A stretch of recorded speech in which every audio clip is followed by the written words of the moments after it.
With the latest farm and ranch news, market reports, and more, this is KLBK's Ag Journal, sponsored by Wiley Implement and Spray Center.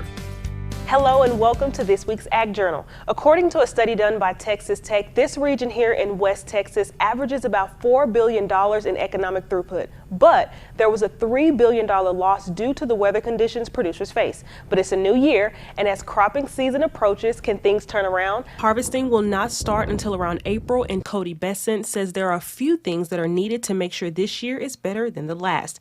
Of course, rain. We also need to see prices rise. While prices are still, relatively competitive to where they have been historically, input costs have drastically risen, and so that nominal price that a producer could receive for their crop this season so far is still very below the benchmark. Besson says there are still many decisions to be made on what will be planted this year, and the weather is a key factor on how successful the crops will be. And with the cost of everything going up, cotton has also been affected.